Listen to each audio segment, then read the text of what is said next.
नमस्कार मंडळी, स्टार प्रवाहावरील एका लोकप्रिय अभिनेत्याचे 11 वर्षानंतर स्टार प्रवाहावर पुनरागमन होत आहे.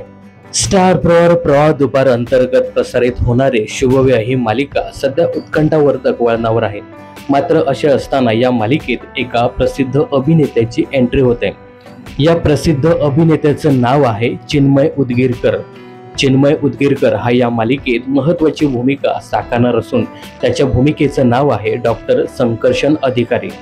चिन्मयने या अगोदर स्टार प्रवाहाच्या स्वप्नांच्या पलीकडे या मालिकेत प्रमुख भूमिका साकारली होती. आता तब्बल 11 वर्षानंतर तो स्टार प्रवाहावर पुनरागमन करणार आहे. दरम्यान शुभविवाह ही मालिका प्रवाह दुपार अंतर्गत दुपारी 2 वाजता प्रसारित करण्यात येते. आता चिन्मयच्या एंट्रीने या मालिकेत कोणकोणते ट्विस्ट येतील हे पाहणं खूपच इंटरेस्टिंग ठरणार आहे. तर या नवीन एंट्री बद्दल तुम्हाला काय सांगायचं आहे, यासोबतच ही मालिका तुम्हाला कशी वाटते हे कमेंट्स करून नक्की सांगा. मनोरंजन क्षेत्रातील अशाच फिल्मी अपडेट्स जाणून घेण्यासाठी चॅनलला सबस्क्राईब करायला विसरू नका.